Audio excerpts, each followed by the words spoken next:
Good morning, everyone. Namaste. I'm going to call in Archangel Michael to cleanse this space, to clear out all negative and lower vibrations from our mind, body, and soul, home and hearts, placing the white light of protection on us with this blue seal.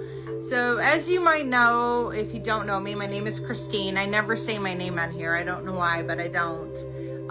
But my name is Christine, and I am an empath. I'm a psychic empath.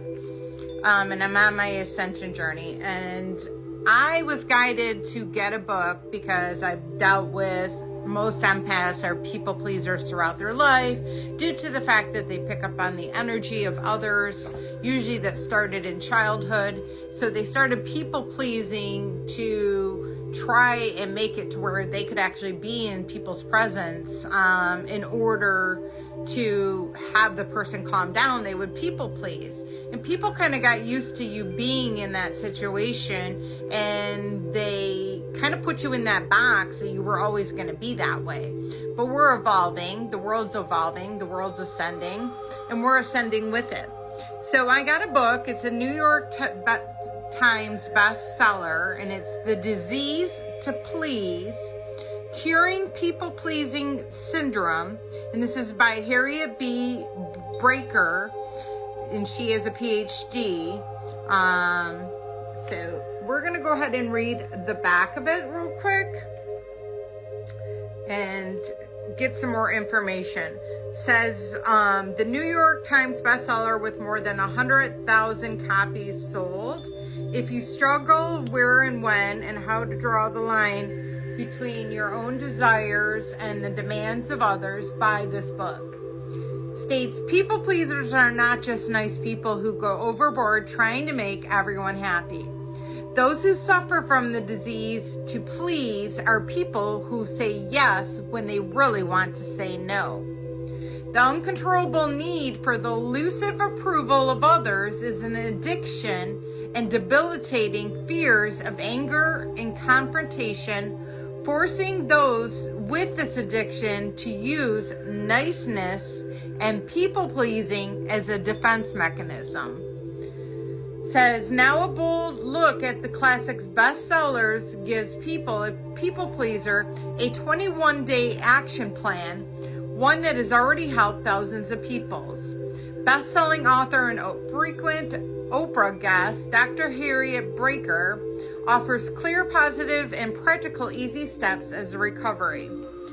There's a sticker on the back of it. So, I don't know if I can read the rest of it, but it says, yeah, I won't be able to read that. But we can read a little bit in it just to kind of give you an idea. So,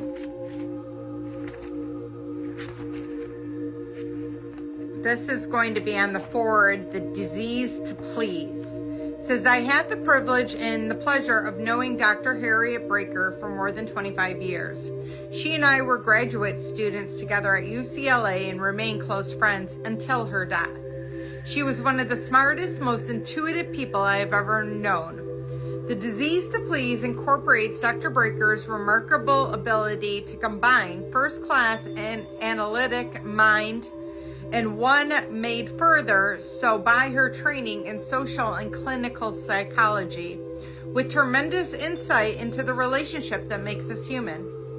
Harriet understood the possibilities and limitations of human nature, observed with clarity how people interact and one with another, and what motivates us to continue in a pattern of behavior that is damaging rather than rewarding.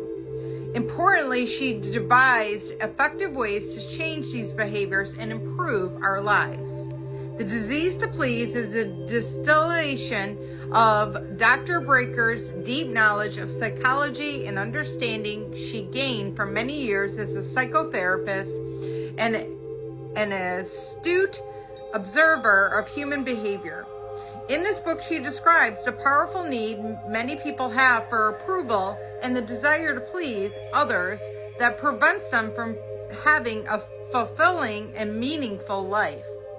She first describes the problem with usual straightforwardness and lucidity, and she offers specific and highly practical advice about what to do in order to achieve a balance between the demands of others and the needs for one-time happiness. So, as again, somebody who also has I have a master's and a bachelor's in psychology. I work with trauma patients. I was on the human trafficking team, but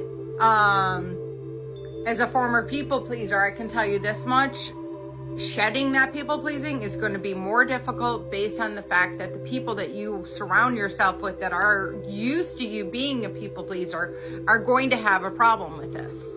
They're going to try and reiterate that higher power over you and try and get you to go down so that you become that people pleaser again. So you're really going to have to stand your ground, and you might have to cut some people out as a result of it. But I can tell you this much: you're going to start living your truth, and you're going to have healthy boundaries, and people are going to start to respect you, and you're going to start to respect yourself even more. So I look forward to reading about it. I love you all. Have a blessed day, and namaste.